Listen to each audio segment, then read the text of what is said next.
Welcome back to House on Carrion Hill, House of Bob's cosmic horror adventure played in Pathfinder 2nd Edition in the Galarian campaign setting. Hi, I'm Dan. I'm playing Willen Dappen, the gnome wizard. Hi, I'm Janette. I'm playing Bimpkin, the long snout rat oracle. Hey, I'm Shubert. I am playing Knib-Knub, the razor-tooth goblin fighter. I'm Trevor, and I'll be playing Theobald, the orc investigator. And I'm Shaun, your game master. If you like what we do and you want to support the show, visit us at patreon.com/thehouseofbob.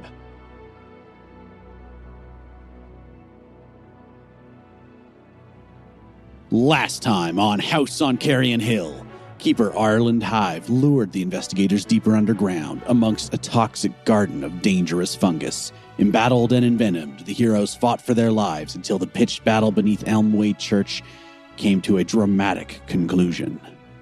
What will they do now?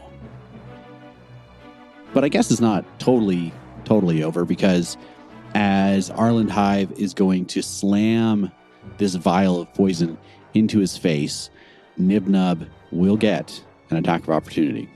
Yes. Yeah, slam it harder. Yeah, I guess I Deeper can't. into Can his I mouth. technically use my attack of opportunity to smack it out of his hands? It has to be a strike. So you could still do your unarmed attack and knock him unconscious again, potentially. I can't aim for the bottle. I guess the bottle's not what is provoking this. Right, that would be a disarm. For some reason, they're saying attack of opportunity are just for hitting people. All right. Yeah, I'm going to try to knock him out one more time. And I think basically where we left off was Knib-Knub was a little bit upset at Bimpkin for waking him back up after all the work he put into knocking him unconscious.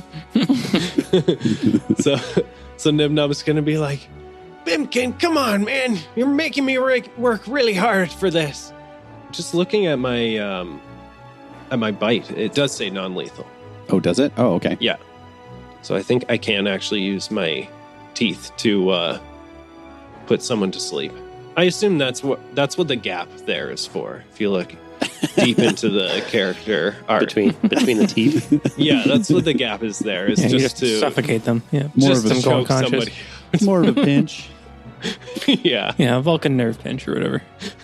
All right. Well, So that's what I'm going for. I mean, we'll see if this even hits. I might just See how it roll a goes. 1. And I rolled a 20. What? Yeah, drop that First fool. 20 of the night.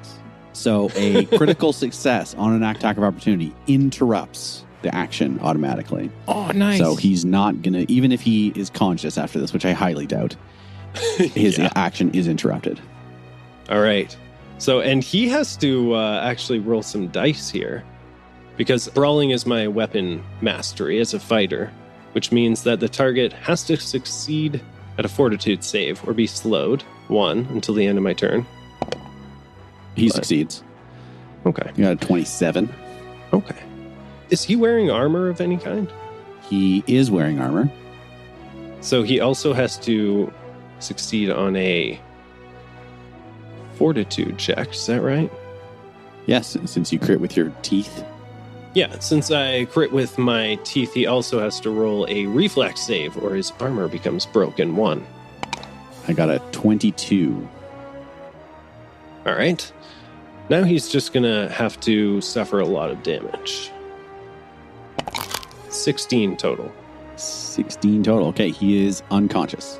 Perfect. That's all I wanted. Thank Do you you. want me to heal again? Wake him up? No. just let him sleep. He needs to sleep. He needs to Okay, rest. okay. Do you have any rope on you? Yep. All right, well, Keeper Arland Hive falls unconscious yet again. Beaten, bashed, attempted suicide, failed. And now it is Theobald's turn. So Theobald is backed up against a wall beneath the ledge, entry into this underground pool. We can see Bimpkin is just 10, 15 feet away from Theobald, and in between them is a medium-sized, semi-sentient mushroom with lashing tentacles.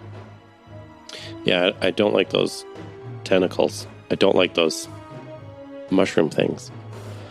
So I think I'm gonna hit one. Okay. There's only one left, right? Yeah. Just one left. Let's wrap this up, Theobald. Go ahead, give it a crit. Oh, I'm going to devise a stratagem. I'm going to think about critting it first. Okay. What would happen if I walked over to this thing and punched it really hard? I would get a 34, which is a crit. Nice. That was a natural 20 for those of you at home. Yeah, so I think Theobald, after devising a stratagem, will execute that stratagem and roll critical damage. 18 damage. Kabam. Boom.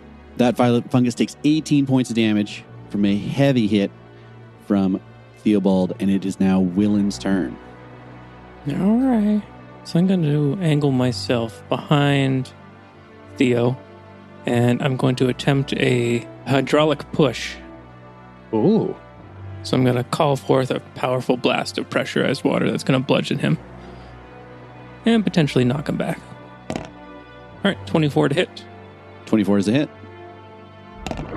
Damage. Oh, wow, that's amazing. Total of 6 damage. 6 points of damage is nothing to sneeze at. Yeah, until that's not bad. You wasted your entire turn doing that, and now it's the violet fungus's turn. Oh, you know what I also forgot is both of you have to roll fortitude saves. So let's do Theobald first. Shucks. Theobald's fortitude save is 23. All right, that is a success. So you are only going to take 1d6 points of damage, and you move up to stage 1 of the poison from stage 2. So I take 5 damage. Yeah, and Willen, I'll get you to roll twice. All right, I got 25, and I got 18. So, Willen, that is a save against giant wasp venom and a fail against the violet rot, which will cause you 7 more points of poison damage. And you're already enfeebled 1 and drained 1, so that doesn't get any worse. Next is the violet fungus. We've got Bimpkin on one side, Theobald on the other. It's not an incredibly smart monster, so I'm going to roll to see who it goes for. Bimpkin. A 16 probably misses. Yes. A natural 1 Mm-hmm. and an 11. So all misses. And Bimpkin, it's your turn. So there's just one, and it's right in front of me? Just one, right beside you. Okay. Can I touch it? Yeah, you can reach out. You can reach out and touch it. Okay, I will touch it and cast Chill Touch. Okay. Ooh, I got a natural 1 on the save. You guys are doing really good today, and I am not. So that is... I deal 10 points of damage. That's a 10 was actually going to be doubled because it's a critical fail. So he takes 20 points of damage, and this thing is basically falling apart. He's also enfeebled Also enfeebled. for 1 round. Brutal. That brings us to Knib-Knub. All right. You want me to bite the mushroom? Yeah, Knib-Knub just trudges through the water, kind of. He's getting a little tired, but he's got endless energy, really, for biting anyway. He does his best to end this thing. I'll just go for a couple bites here. Oh, that's a natural 1. And second attack, this is with -5, I think. 23 with the -5. That's a hit. All right. 12 damage. And it dies. You destroy the final violet fungus, which collapses into the water as a limp, soggy mushroom you would never, ever want to eat. Ew, guys, this is gross. Oh, we can't stuff it?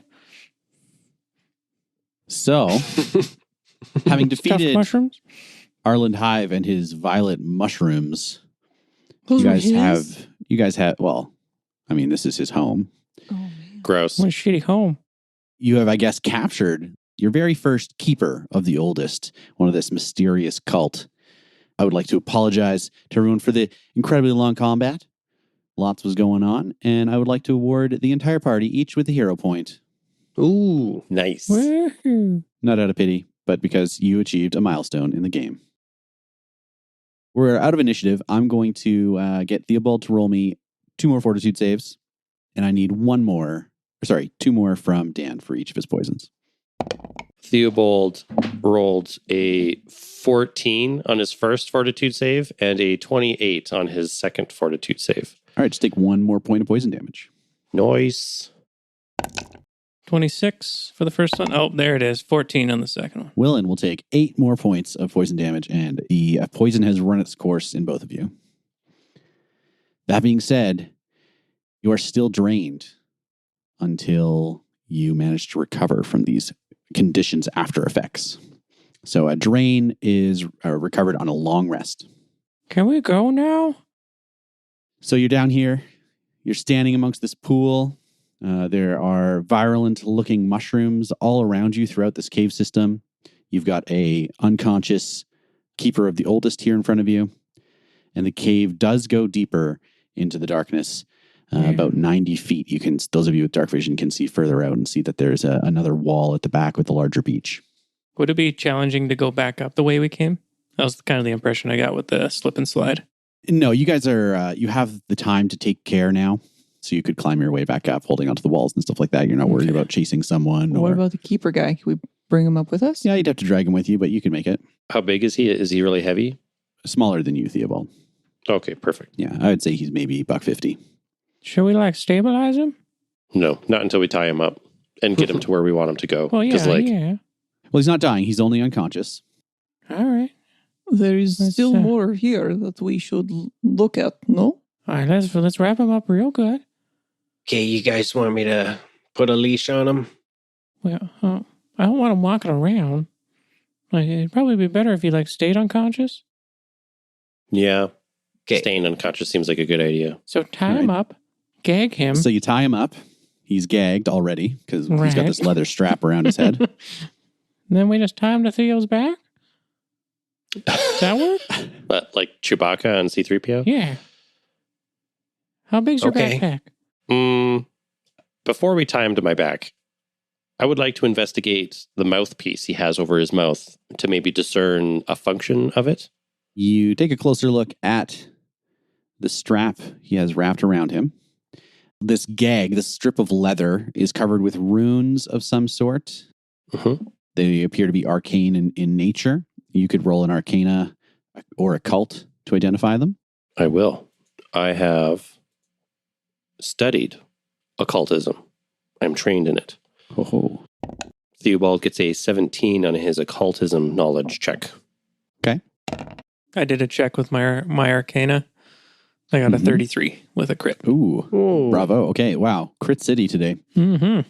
Willen, you recognize some of these symbols as being symbols of protection from the Narcotic Manuscript, that spell book that you discovered in the Sunless Grove. Okay, so he's just using it because he was obviously using it in the book, so this was kind of his protection.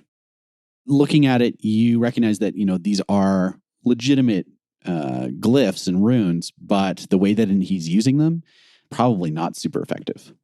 Is it even magical? Do you cast Detect Magic? I do have Detect Magic, even though I said I didn't last time. Oh, do you? I just didn't look far enough. It's an innate ability, I believe. You do detect magic in the area within 30 feet of you. And we'll say that you're used to your friend's magic, so you're not detecting your friends. Okay. I feel it out. I start walking towards what I feel like the direction it would be.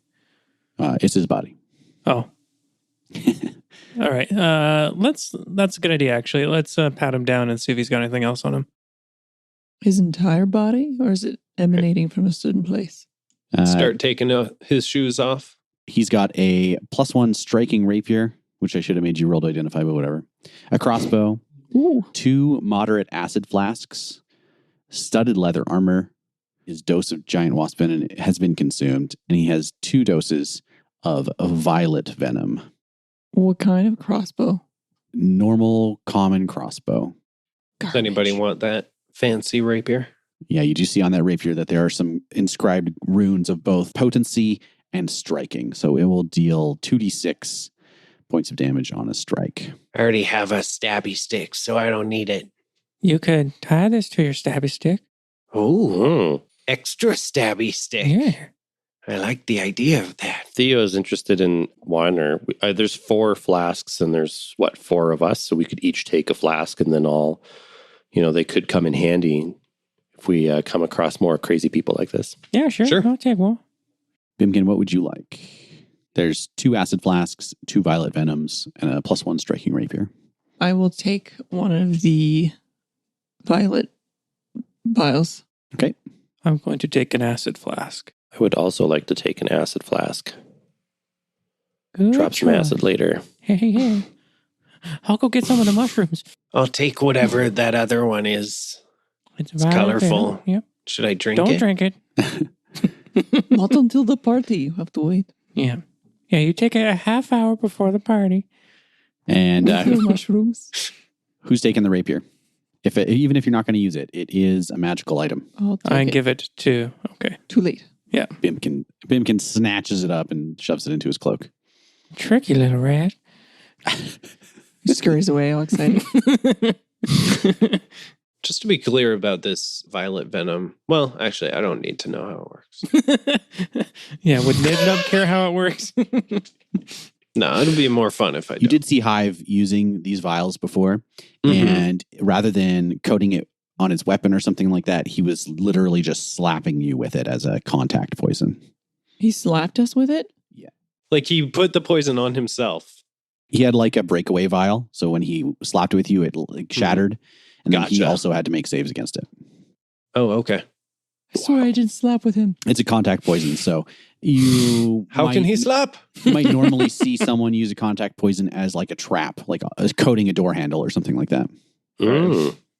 Yeah, good idea. I'm going to coat every door handle. One door handle. Put all over All right. the inn. Yeah. Yeah. Well, I'll take a little bit every day. That's like, Build up an immunity. Like iocane Yeah. powder. All right, so you have looted the body. What else do you want to do? I don't know. Do we leave or do we go forward? did anybody want that crossbow? No, that thing's garbage. Yeah, take it. It's yours. Okay, well, I'll take it. And Can maybe we could sell that studded leather armor to a guy who likes stuff.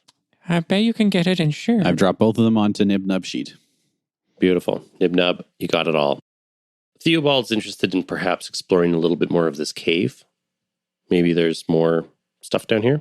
Okay. I don't feel so good though. It's a good idea. We don't want to leave unexplored. Okay. Do not worry. My little friend, he will stay in the back. He'll be fine. Come here, magic guy. I'll just carry you. I'm not opposed. Knib-Knub just lifts him up onto one shoulder. I was going for a piggyback, Piggyback ride.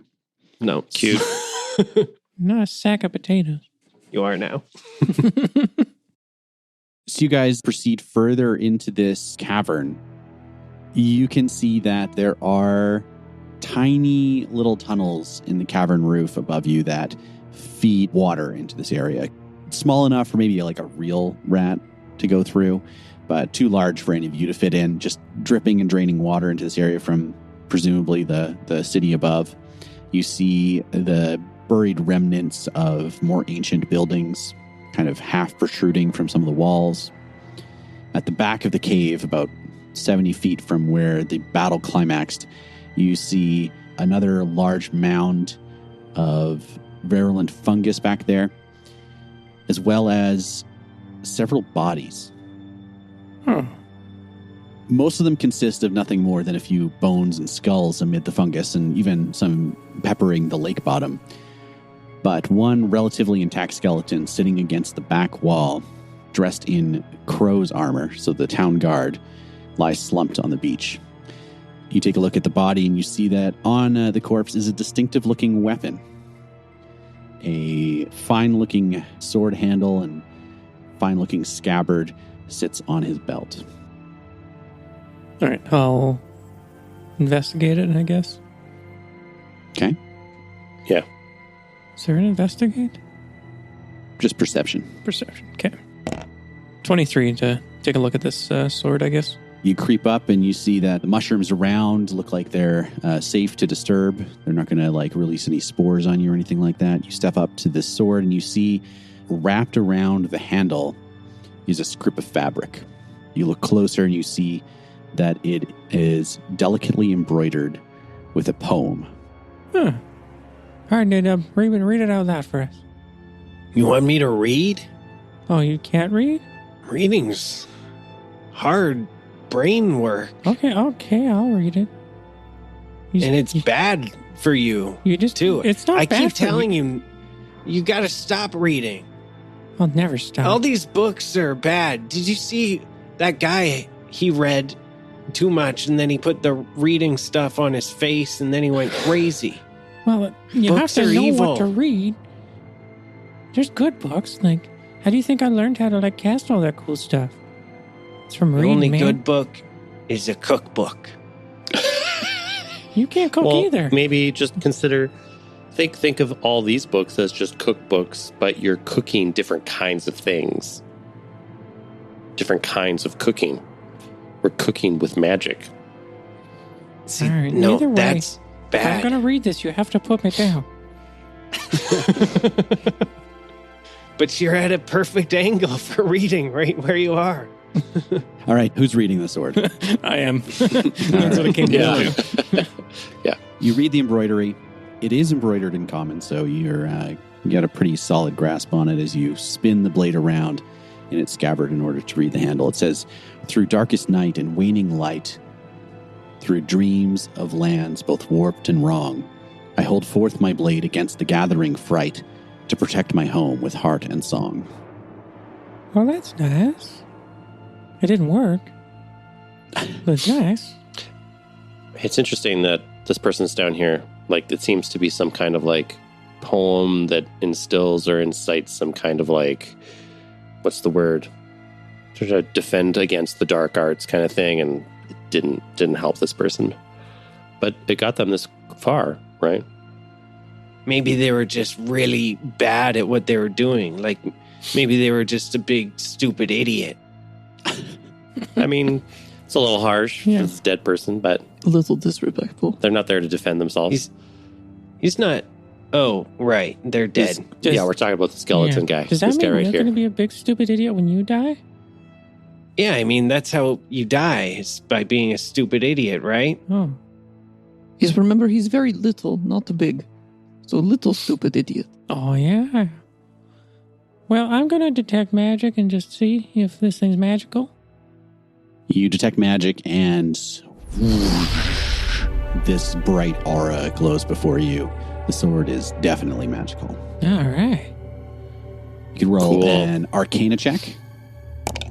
Not super hot. I got a 20.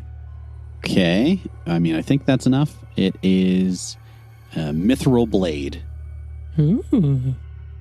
that glows with shining silver light as you draw it. Ooh. Emanates light from it. Oh, it emanates light. Oh, that's interesting.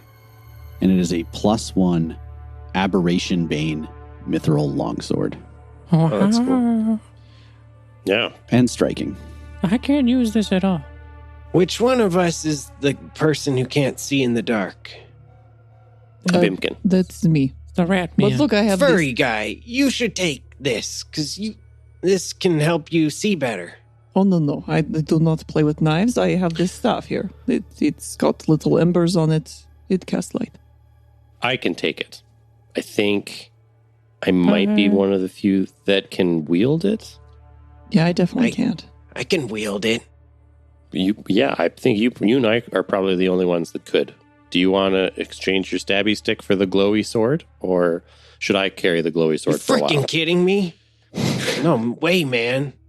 Sorry, my mistake. It's technically not a striking blade, but what Bane does is it will give it an additional, I think, 2d6 or d6 damage against aberrations. Let me That's just double pretty cool. check. If Theobald starts using that, I'm going to miss all the knuckle sandwiches. I mean, I can still punch, can I? Just with my offhand? Yeah, That's true. absolutely I mean, you you can, could or punch kick with or the whatever. sword in your hand. Yeah. Punch Sword with is the just, sword, an yes. extension of your fist. Yeah. Yeah. I've seen Lord of the Rings. The weapon will deal 1d6 additional damage of the weapon's damage type to creatures with the chosen trait or traits. And I'm pretty sure that you can still devise a stratagem with it. So Sweet. It's not Theobald's style to wield a sword quite like this, but I feel like we're going to need something like this if we continue poking around in the underbelly of the city. Mm-hmm. So, All Is there right. any indication of how they died? Make a medicine check on this crow.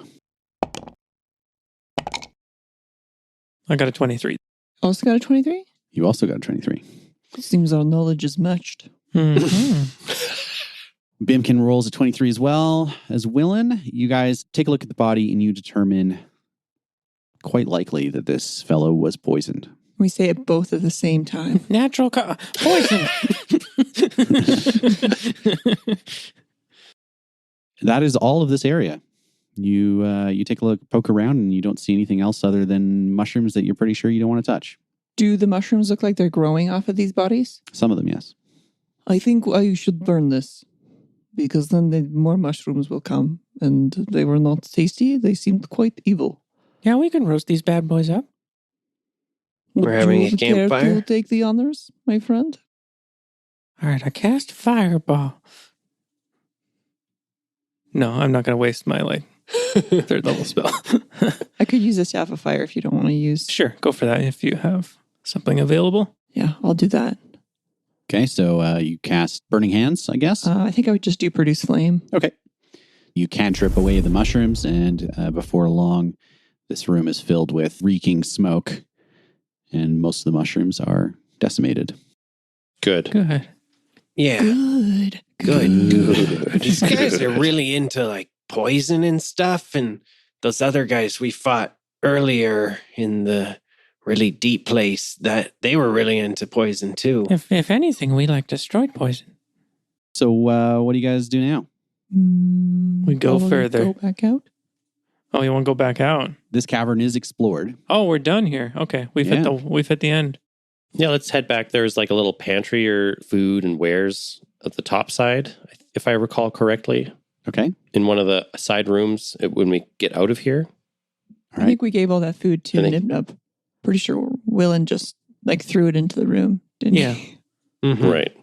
Yeah, I ate a lot of it. Yeah, let's just leave. Okay, but we're taking that guy Yeah, with yeah, us, totally. right? Yes. Okay, who's carrying him? Because I'm already carrying one guy. My name's And Willen. I only got one arm for carrying, so It's Willen. I can't remember. Will? That's a Will. Big W? Big dub. Yeah, I'll take that. Big W. Yeah, What just is shorten happening? Big W. So where are you guys going? I think we should go and take this man back to the other man who knew more about the book and stuff. Oh, the researcher. Yeah. To Berkeley we go. Maybe he's found something. Yeah, I think we should go to Berkeley.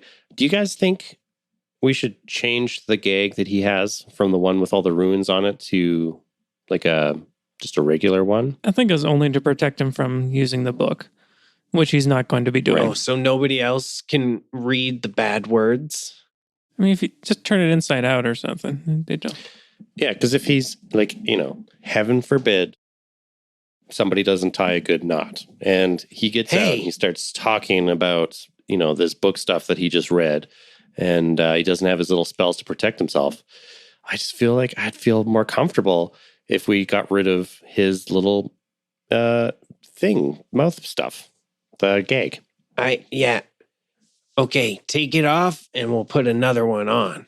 Cool. And an unprotected one so that if he does get away, he has to slow it down to make a new one. I'm in favor. All right, I cut out a strip from Theo's shirt.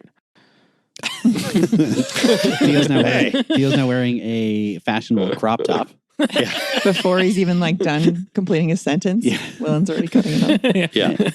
You asked for this. You gag Hive with this new strip of fabric. Oh, boy. You look very sexy like that. You should dress more often. Yeah. But yeah, okay, so now I have a crop top, and are we found our way back to the space we need to go? You get back to street level, and it is pouring rain once again. You're walking through town with the body slung over Theobald's shoulder. You're heading towards Berkeley and Critchfield's townhouse. Along the way, you see some crows trying to keep some townsfolk from breaking into a local grocer. And they seem to have their hands full, so they don't really notice you guys going by with this presumably a dead body strapped over top of you. Sort of like wave, like give them the nod. Yep. And they just don't have time to react. They're, what the? they're far too busy. Stop that. Far too busy with these looters. You can see that the chaos in town has not subsided at all. It's stretching well into the 18th hour now, 20th hour of chaos amongst the villagers. And you make your way to Berkeley's townhouse. You can see that the front window has been smashed. Oh, no. That's not good. And it wasn't smashed before. No. I will make a perception check, and I will walk up to the window and peek inside. All right. I got a 17. You hear some muffled speaking from inside, maybe from a room further in. It sounds calm. Okay. Maybe it was just the looters and the riders. The townsfolk are crazy right now. Like it's just muffled voices, or is it just quiet voices? Like It sounds like they're further back in the building. Okay, new plan. 2 of us go round back, 2 of us go in through the front. Just in case. You guys going to time it so you like Delta Squad in there? Yeah. All right. yeah, I'm gonna Delta Squad and throw Hive if I have to. Maybe you prop them up against the wall Yeah, that's a good idea. or just like hurl them through the door. Isn't Willen always trying to use a message? You can finally message us. I can use that to explain something complicated that can happen in like 10 minutes, but I don't think I prepped that. Oh, okay. So 2 of you make your way to the back door. 2 you're at the front door. I don't really care who, because as you open the door up, you look into the kitchen area of the townhouse and you see Berkeley standing and sweeping up some glass from the window. You see a large stone or brick maybe had come through, and he's just sweeping up the glass and mumbling and muttering. You see that he's talking to a very wrinkly, dark-skinned figure sitting in a chair, wrapped up in blankets. The narcotic manuscript lies open between them on the kitchen table. All right. Well, what are you doing breaking into my home? It's you. Yeah, we saw the broken window. We panicked a little, but everything's okay. Oh, well, fortunately, it was just looters passing by. I'm so flustered, I might not even be using the same voice. That sounds about right. Okay, good. Come in. Yes, we are making some headway into the book. What did you find at Elmway Church? Nothing good. His body? This guy. Yeah. Oh, my. Who is this man? This is Hive? He's been using the manuscript. This is one of the keepers. Yes, Arland Hive. I'm glad you found him.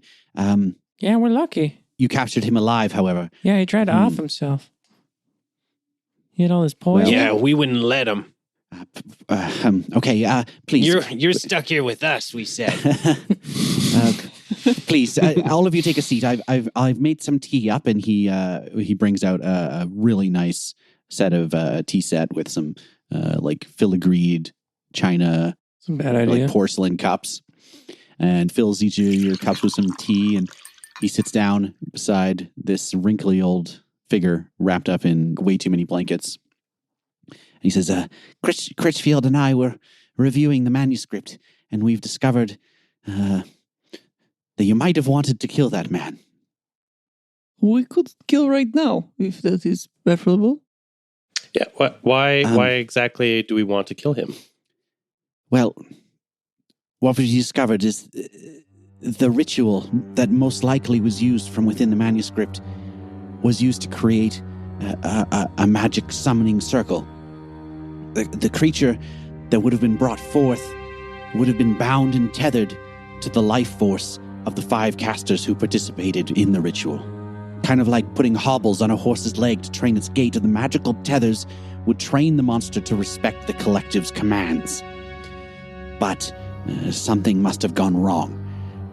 If the men you described dead in the grove is accurate, their drained life force, as the creature killed them, would likely have resulted in it regaining a portion of its full power.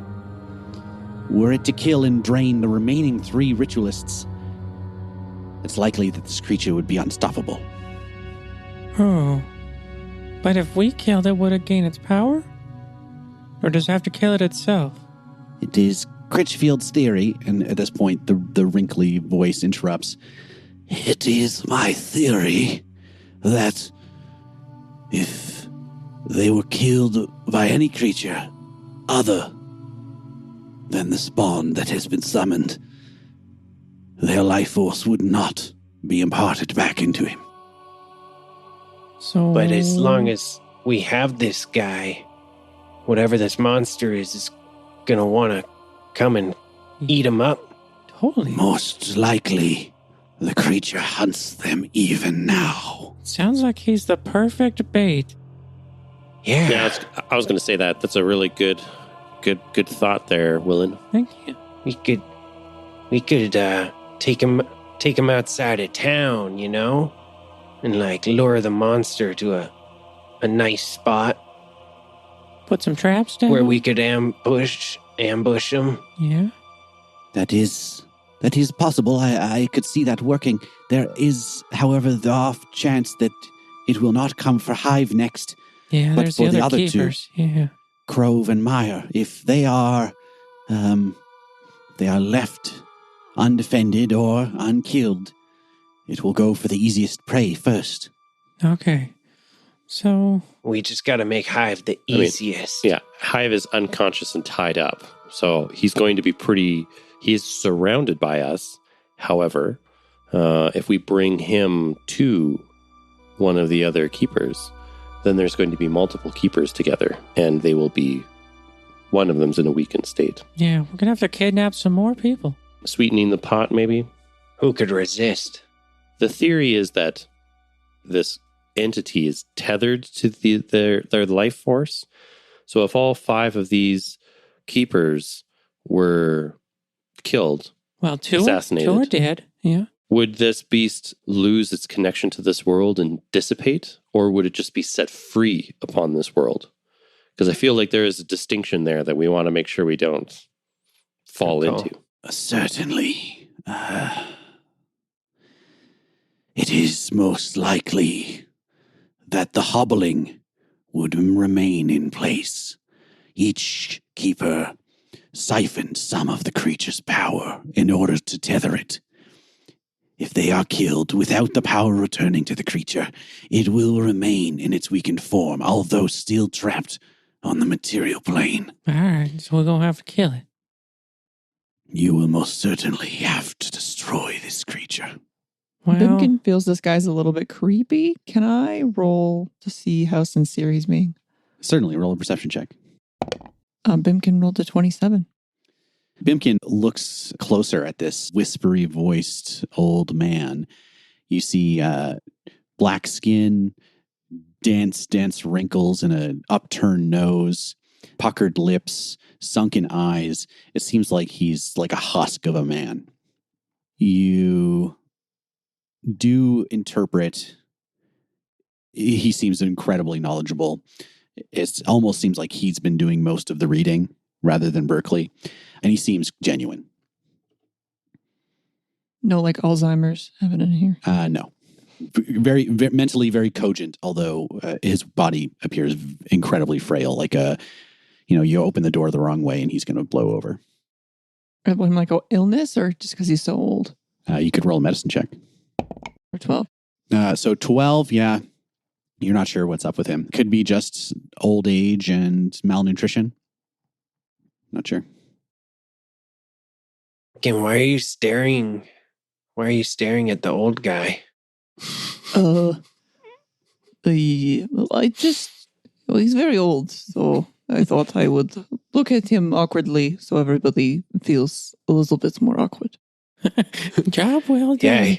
he is pretty old. Succeeded, yeah. Good job on being so old guy. You seem pretty smart. Thank you, young goblin. All right, is there anything else? I'm still not feeling too good. You should sit down, man. Yeah. Berkeley will, he kind of snaps to you as you say that and is like, oh, yes, of course. Give me a moment. And he goes over to his cupboard and begins throwing some different ingredients together into a mixing vial, stirs them up, throws them into a container with these little cubes of ice, shakes it up, pours it into a coupe glass for you, and Here, drink this. You'll feel right as rain. Okay. And you pop it back, and you'll recover 18 hit points. All right. Knib-Knub finally gets what's going on here, I think, a little bit. And he figures that this guy, whoever he is, he doesn't care, is some kind of bait that he can use to attract this huge monster. Much like how Knib-Knub would, he sees a bone and he wants to bite it. This is just the bone that the monster wants to bite, basically. So Knib-Knub thinks, why kill him when he can use him to lure out this monster and then kill the monster? I'm fine with not killing him. That's fine. But I do think we need to be proactive and actually search for these other two, though. Because if it finds them and kills them, like, we're dealing with something that's pretty strong. Yeah, I think we do need to be willing to consider the moral gray area of killing this guy to prevent the creature that he has summoned from getting stronger. Like, if we are down to the wire, it's a morally dark place to go, but it's for the greater good, I right? mean, I wasn't planning on using this poison for anything, so we just want to, pop the top, I mean, Get this party he was started. trying to kill himself, so in a way, it would kind of be fulfilling his final wish. I don't quite understand why he was going to kill himself, though. Yeah, that part I find it quite odd as well, too. Unless he potentially is worried that the creature's coming after him as well, too. You know what? The keepers might know that they are being hunted. And Maybe he didn't want to be a keeper. Yeah, our greatest asset is currently unconscious. Why don't we just wake this guy up and, see what he has to say? Oh, yeah, we could ask him. Yeah. good thinking, actually. Let's tie him up. Yeah. He's tied up. Let's tie him to like a chair or something.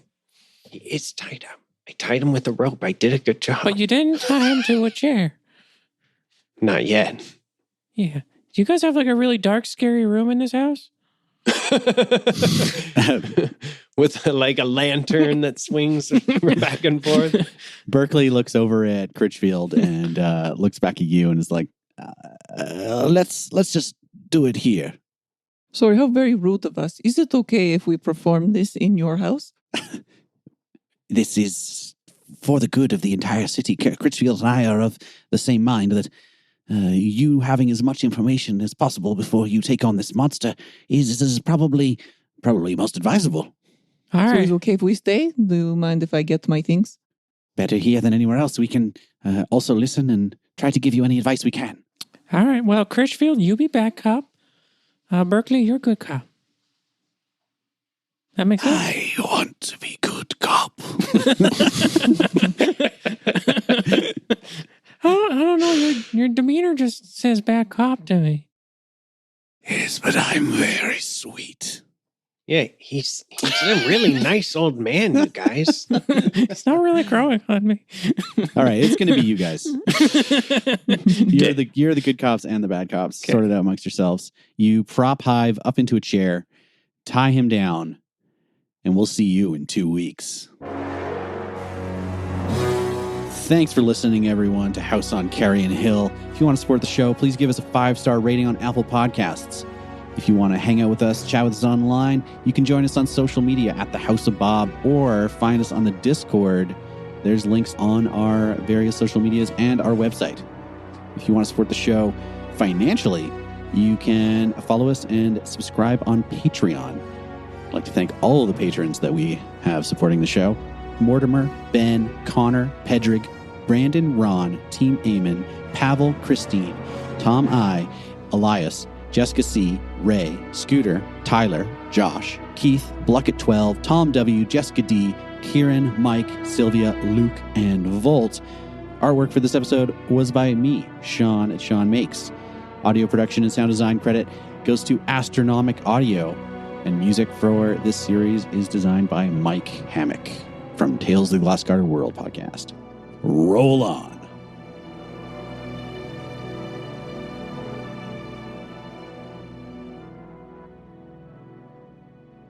Did Mike make hammocks in his past life? Probably. Maybe one of his ancestors was a hammock maker. Yeah. Yeah, I wonder. Don't want to admit to your Nice. listeners Oh, that your wait. setup is terrible. My setup's terrible, listeners. Mhm. Okay. Just write down that I have 2 hero points. I've added it onto your sheet as well. Update my sheet. Okay. Yeah, you'll have to send her a new screenshot of that.